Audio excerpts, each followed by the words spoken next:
3 containers were also damaged and remain collapsed on the deck, while several others are hanging precariously over the edge. The ship was bound for Melbourne. Australian Maritime Safety Australia will inspect the ship when it arrives in Brisbane, and the Transport Safety Bureau will also investigate. People across WA are mopping up after a rare and intense storm carved a path of destruction along the length of the coast.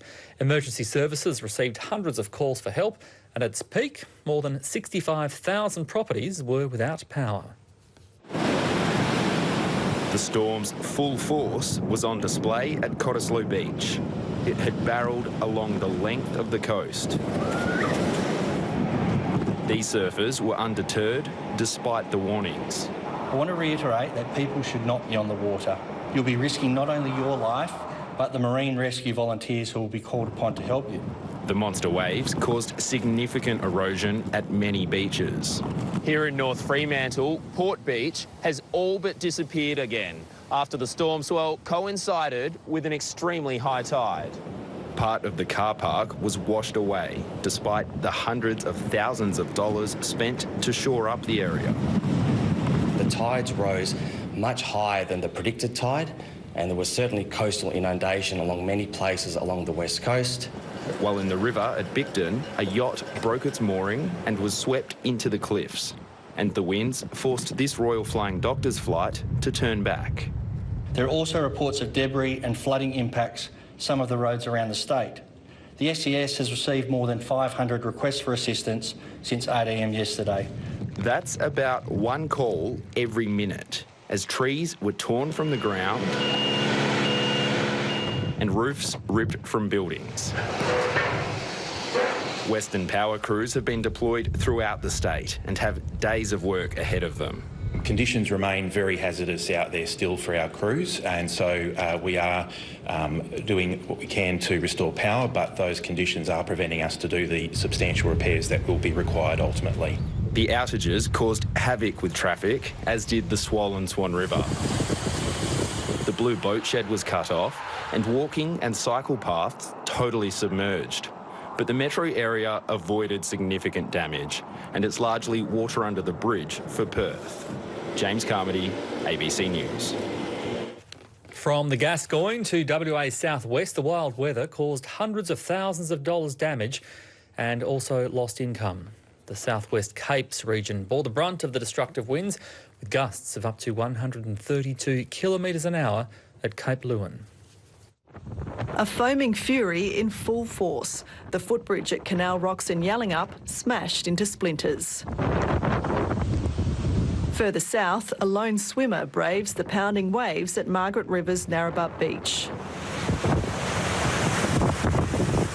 At the Bustleton Jetty, they're still assessing the damage. We had a call from our alarm people that said that the waves had come in through the windows on the north side of the interpretive centre. So we think that the waves are about 8 or 9 metres above the surface level of the ocean. The storm was another blow for southwest fruit and vegetable growers, like Joe Castro, who grows carrots, potatoes and onions at his farm in Myalup. We had a storm about 2.5 weeks ago, and it destroyed them. They'll be replanted, and now they're just coming through and smashed them again. It means yet another round of replanting at significant cost. Probably going to cost you, 30, 40,000 to replant them, twice, and potential income in the future. In Carnarvon, banana plantations were also pummelled. One grower estimates he's lost about 25% of his crop, worth up to $80,000. I've lived here all my life and I've never seen a dust storm like it. We had winds up to 96 kilometres, but I think we had some gusts higher than that in the plantation area. For all the wind, the rainfall was patchy. Rainfall totals were heavier in the Western Pilbara. We saw some isolated totals of around 50 millimetres in the southwest, with some lighter rainfall getting to agricultural areas with 5 to 10 millimetres through those parts. As the conditions ease, the clean-up begins, from rebuilding roofs in Geraldton to retrieving cars from crumpled garages near Bunbury. Frances Bell, ABC News. More vision has been released of North Korean leader Kim Jong-un amid persistent rumours about his health. In his first public appearance in 3 weeks, the Supreme Leader was shown chairing a meeting of the Workers' Party Central Military Commission. The report didn't say when the footage was taken, but did say he convened the meeting to discuss bolstering the country's nuclear arsenal. It comes after he opened a fertiliser factory in early May after a long period of unexplained absence. British Prime Minister Boris Johnson is facing a revolt from his own cabinet after publicly backing his senior advisor Dominic Cummings, who breached lockdown laws. It's been revealed Mr Cummings drove his family 400 kilometres from London to northern England in March, despite his wife showing COVID-19 symptoms. Europe correspondent Bridget Brennan reports. An architect of Brexit, Boris Johnson's right-hand man Dominic Cummings has long been a controversial figure in British politics. Why did you not stay in your primary residence, Mr Cummings, as the government guidelines state? Police confirmed they visited Dominic Cummings in late March after he drove 400 kilometres to north-east England when his wife had COVID-19 symptoms. The UK was under lockdown and millions of people had been told to stay at home. Mr Cummings said he needed help with childcare, and that was enough for the Prime Minister. He behaved responsibly and correctly and with a view to defeating the virus and stopping the spread. But Mr Johnson faces a revolt, with many from within his own party saying the advisor has to stand down. If you wish to apply a wide common sense interpretation of the rules, you can do, at least if you work in number 10. It's ridiculous, it's got to stop, and Dominic should go. A damning tweet from the official UK civil service account called Mr Cummings' actions arrogant and offensive. Can you imagine having to work with these truth twisters? It's since been deleted. The opposition wants a full investigation. This was a huge test of the Prime Minister, and he's just failed that test. As rumours swirled that Dominic Cummings had also broken the rules on another occasion, protesters crowded outside his home. At a time when tens of thousands of people have died and millions have sacrificed so much, Boris Johnson's loyalty may only last so long. Bridget Brennan, ABC News. The New Zealand Prime Minister has earned more praise for keeping her cool during an earthquake while doing a live TV interview. The magnitude 5.8 quake shook the capital, Wellington. The shaking caused some people to take cover and train services had to be suspended. But there was no panic for Jacinda Ardern. We're just having a bit of an earthquake here, Ryan. Quite a decent shake here. All right. But if you see things moving behind me... Has it stopped, The Prime beehive Minister? moves a little more than most. Has it stopped, Prime Minister, or is it still going? Yep, no, it's just stopped. OK, and you're feeling safe and well to continue the interview? No, we're fine. Tens of thousands of people reported feeling the quake, but there were no reports of damage or injury.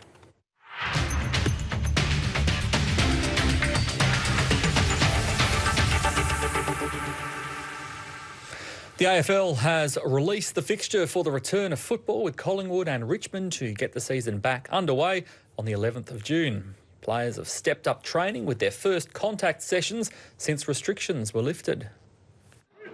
Footy's back. Soon, the competition will resume on June 11 with a blockbuster between the Pies and Tigers. Certainly the ferocity and the animosity out in the ground won't be dulled by the fact that there's no crowd there. The season gets underway on a Thursday, while on Friday, Geelong will take on Hawthorn at Cardinia Park. On Saturday, the Lions host Fremantle and Blues play Melbourne, while the showdown will be played at Adelaide Oval and the Suns take on West Coast. On Sunday, the Giants play the Kangaroos, Sydney host Essendon, and the Saints play the Bulldogs in the new Sunday night time slot. After playing the showdown, the South Australian teams will join the West Australian teams in Queensland, where all four sides will play one home match. The NRL is aiming for a return for crowds in early July, but the AFL is uncertain. Whether it's in a sense where we can fill stadiums or there's something in between that and what we're used to, we're not sure yet. There is also a cautious date for the grand final. If you play the season out and everything goes to plan, it's sort of, 24th of October, that weekend. Players return to contact training today. The guys have been waiting 3.5 months for that, so we're pretty tired now, but, amazing to be back. Geelong's Jack Stephen was also back at training, running a few laps a week after being stabbed. Yeah, I'm fine. So just looking forward to getting back out there and knocking around. He remains in some doubt for round 2. Peter Lusted, ABC News. Basketball star Andrew Bogut has left the Sydney Kings. The 35-year-old former NBA champion made the announcement on social media. His 2-year deal with the Kings expired at the end of the 2020 season. He wrote on social media he's decided not to sign with Sydney for the time being. With everything going on in the world, the future does not look too clear, he said. He added it wasn't a retirement note and he hopes to be back on court in the near future. Now time for a look at the weather with Graham Creed.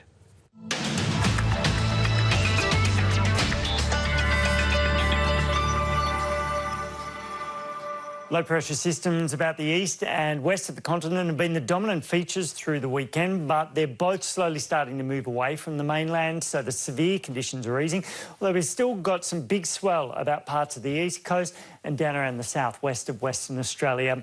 There's also this trough moving through South Australia that's going to trigger the potential of some showers about the western and central parts. Also some thundery rain up across parts of the Pilbara, Kimberley and into the neighbouring areas of the interior and inland of the Northern Territory. Queensland will be clear, dry and sunny. We have got some morning frost about the southern and central ranges. Frost possible all the way down to Tasmania and across into the eastern parts of South Australia. Thank you, Graham. That's ABC Late News. I'm Michael Tetlow. Bye for now.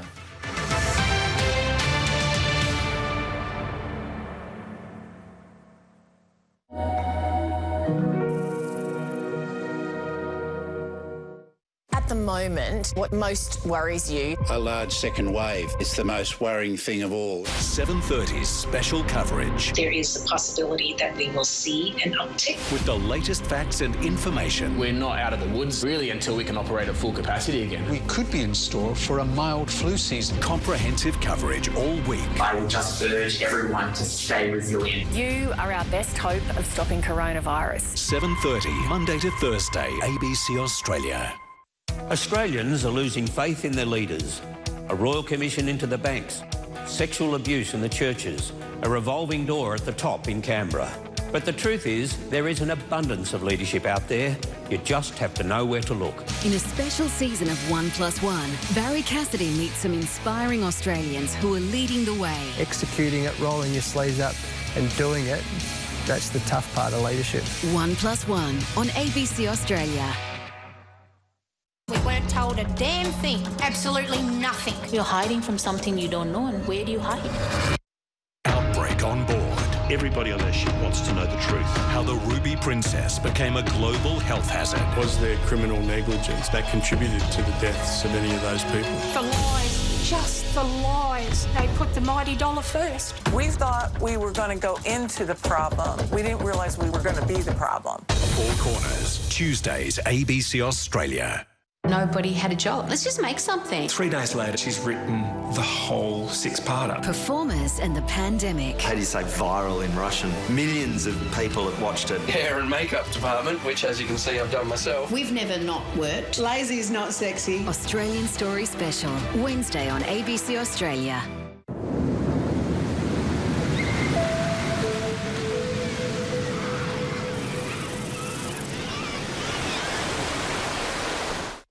Hello and welcome. Tonight, what's the risk of a second wave of infections as the lockdown lifts? If we start to see widespread, sustained coronavirus transmission again, then we're back to where we were 8 weeks ago. I think everybody is concerned about doing all we can to prevent a second wave. This outbreak, this pandemic is not over until it's over everywhere. Plus, the childhood friends reunited 50 years later. That's me. That's you! That's how I remembered you. And there's me. Wow. It's a great story of finding that person who had a huge impact on your life. God, if only I could give you a hug. Oh, look, there were the elbows. Haven't changed a bit. It's nearly 10 weeks since Australia began shutting its borders, businesses and schools. So far, those measures have worked brilliantly, with this country performing incredibly well on international comparisons. But there's so much that's unknown about coronavirus, and without a vaccine, we're still vulnerable to future outbreaks. Andy Park reports.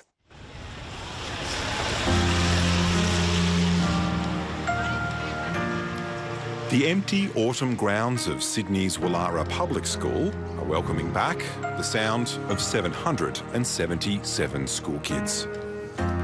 We're super excited. We are really looking forward to the kids coming back. All our parents, they're excited about coming back. We've just been reassuring them about everything we've got in place to ensure that the kids are going to be safe.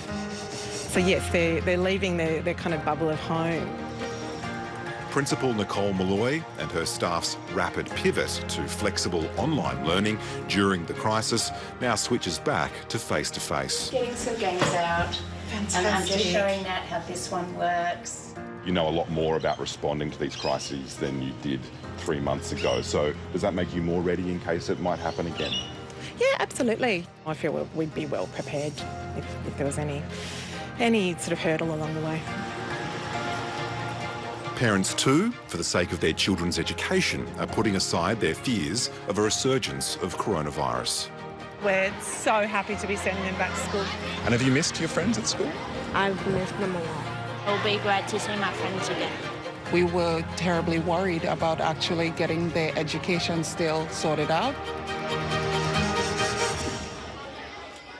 With schools in New South Wales returning to full-time face-to-face study, it's the surest sign yet that things are beginning to return to normal. But the new normal, at least until a vaccine becomes widely available, must require careful management of small clusters of COVID-19 outbreak, especially in the most densely populated parts of Australia, like here in Sydney's eastern suburbs. Nearby is the Bondi drive-through testing clinic. Australia is doing everything we can to prevent a resurgence which might result in having to move backwards and to reimpose some of the restrictions which have been lifted. We know that to do so would have a devastating effect on our currently recovering economy. Experts say, despite our nation's success at flattening the curve, we're still vulnerable. We believe that an extremely small percentage of the Australian population have had COVID-19, and that means that we're all susceptible should we get a second wave of transmission. And that's likely to be the case for 6, 12, possibly even another 18 months. So this is the new normal for us. If some level of infection is somewhat inevitable for the sake of the economy and society reopening, then test, track and trace investigation is the only weapon we have. We'll do little cluster investigations around those people and test their close contacts. And that's been very important in control of the Newmarch House nursing home outbreaks, for instance. Health authorities have learned to track and trace during some of the largest clusters we've seen. For example, Cedar Meats in Victoria, the 2 Melbourne McDonald's restaurants, Newmarch House in Sydney, and of course the largest known outbreak, the Ruby Princess cruise ship, linked to cases across the country and around the world. The Doherty Institute in Victoria established using genomic sequencing. There were 76 separate clusters. I guess what the genomics uncovers is the virus can move quite quickly. These clusters are dead-end clusters, and so the spread stops, and the social distancing really prevents their ongoing spread. We have been seeing this occurring in some other countries where restrictions have been lifted and where a resurgence has occurred. In the United States, new disease modelling from Columbia University has shown that 36,000 fewer people would have died if the US adopted social distancing just 1 week earlier. Another country Australia can learn from is South Korea. Korea is a very good sort of advanced warning case study. For 18 days in a row, Seoul, a metropolis of nearly 10 million people, reported 0 cases of community transmission. South Korea had started to feel fairly back to normal, and now tensions are rising once more with a cluster that's been brewing. Authorities here have been doing very intense contact tracing. A little more than 200 cases have been traced to this one cluster. That started out of a nightclub district, but that has had butterfly effects throughout the society. One of the very interesting things about their current cluster of cases, it occurred in a group that are very uncomfortable about being identified. The district, popular with nightclubbers, was shuttered again. The authorities vigorously tracked patrons via cell tower data. There is really a sense of blame against the people who are messing it up for the rest of the population. What Australia can learn from the South Korean experience is the importance of being alert, the importance of having an excellent testing and contact tracing system, because this outbreak, this pandemic is not over until it's over everywhere.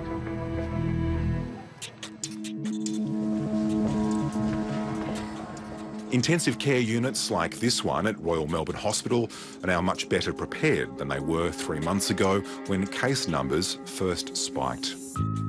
We're increasingly confident we're not going to see a tsunami of patients arriving. I think the expectation is that we'll be receiving a number of patients over the next several months, but at any one time we might have somewhere between 1 to 5 patients with COVID in our ICU, which is a lot better than contemplating looking after 50 to 100 patients. 10 new ICU beds are now on standby, as well as 40 more ventilators. Increasingly, we are looking in the post-COVID world as we live with COVID. We're very concerned about older Australians who are living in residential aged care facilities.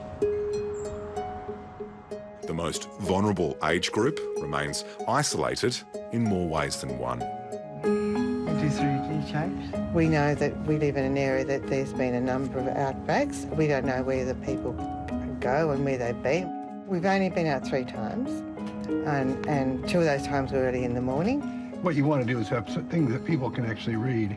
In northwest Melbourne, 71-year-old Anita Smith and husband Dwight operate an internal TV channel inside their retirement village to give the many computer illiterate residents vital information on COVID-19. Really, we're talking about any cold and flu symptoms. Don't presume that everyone can use technology. I would say there would be a huge percentage in the village that haven't got that app. They wouldn't know how to do it. They wouldn't have had access to people to help them to do the app. While the lockdown is easing for some, the threat of a secondary outbreak remains a threat to all. We have social interaction, but I have friends that I'm extremely worried about who are in lockdown and have been all the time. So very clearly in Australia there are a number of populations that we're very concerned about. I think everybody is concerned about doing all we can to prevent a second wave. On Friday, the federal government had to admit to the biggest budget mistake in Australian political history, a $60 billion overestimate of the cost of its JobKeeper program. Carrington Clark reports there's now pressure to use some of that money to help workers who weren't originally covered by the plan.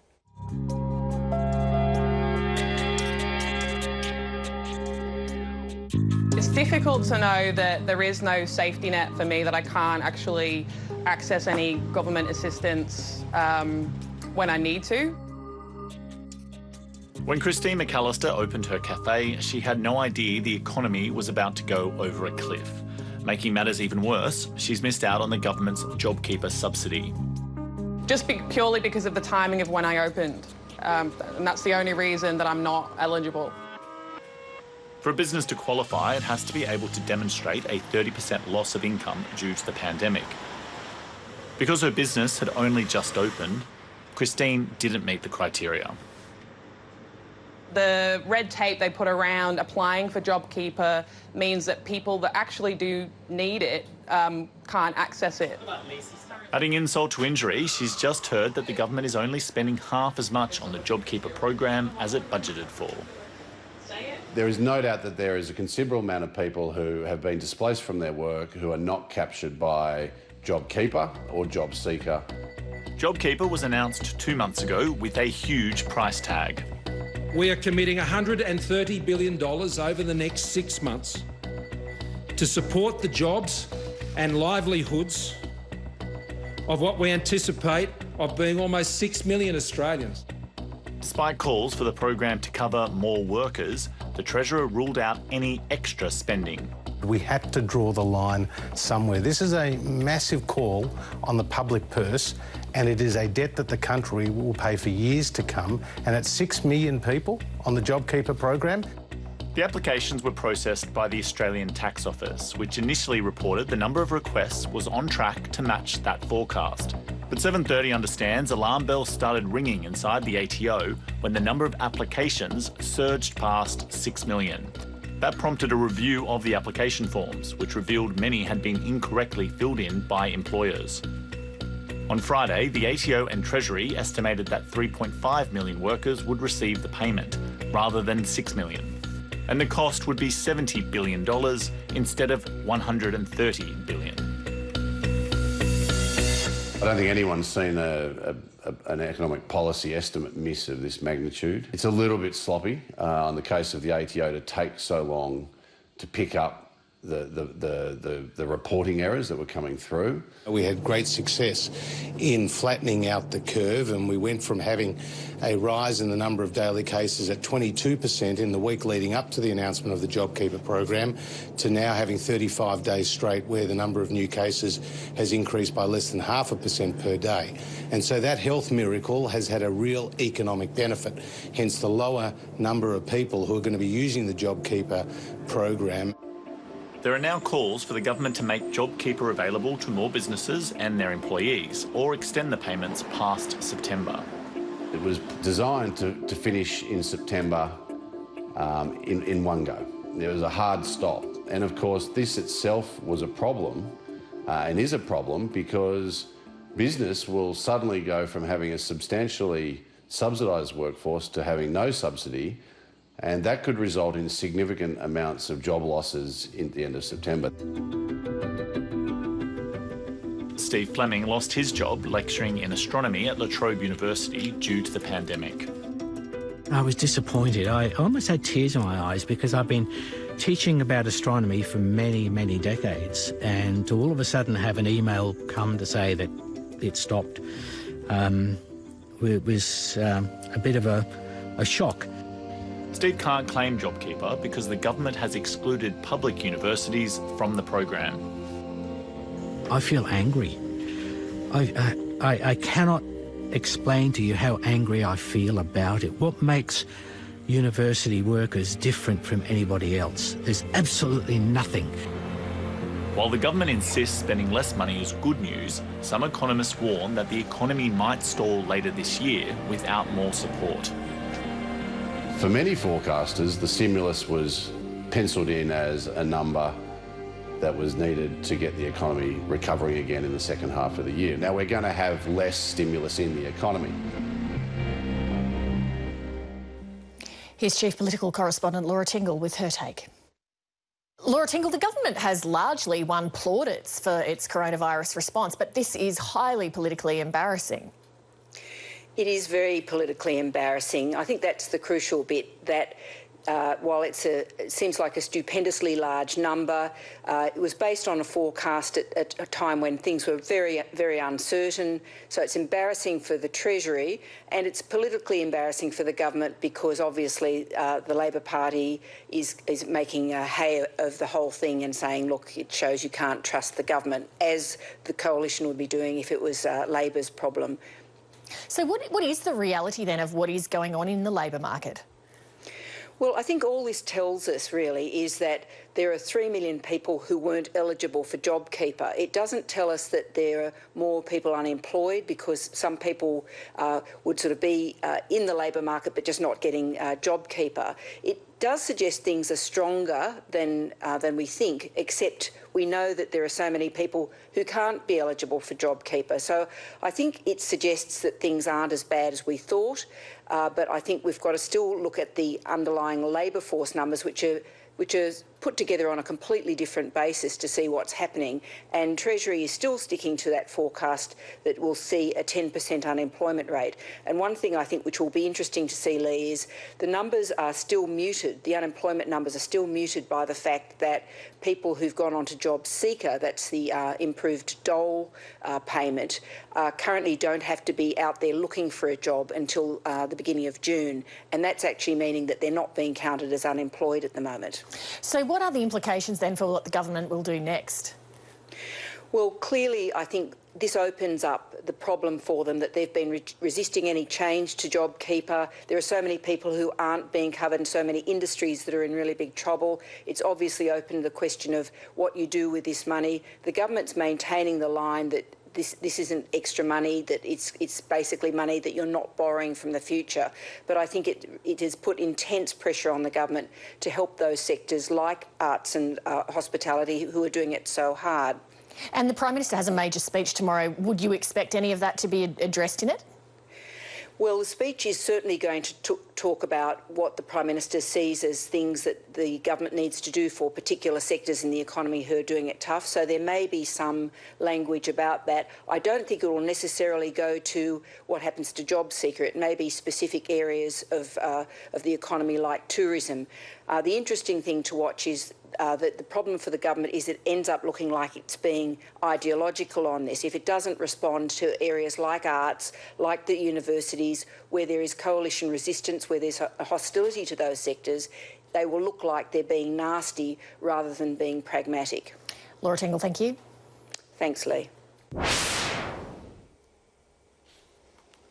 It's been a terrible few years for many of Australia's farmers. For some of them, drought was compounded by summer's devastating bushfires. Now coronavirus has dealt another blow, as Angelique Donnellan reports. My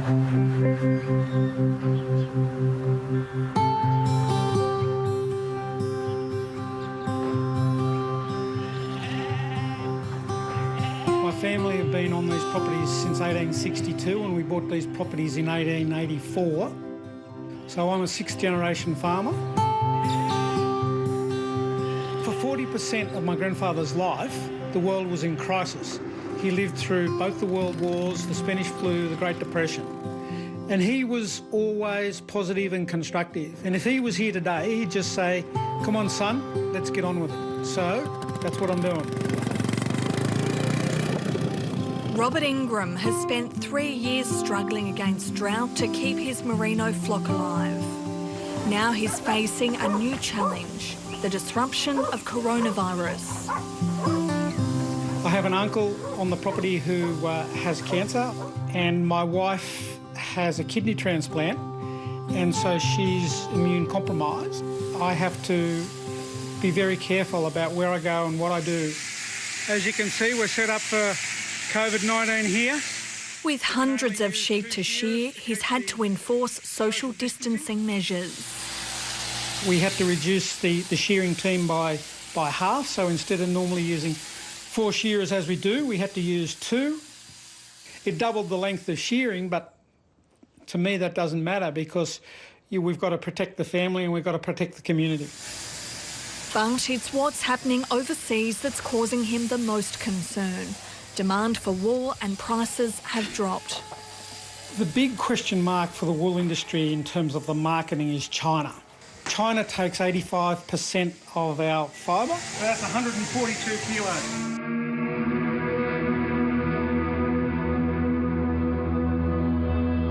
We're in Orange, New South Wales. We're at the foothills of Mount Canobolas. We have about 50 hectares of cherries and apples.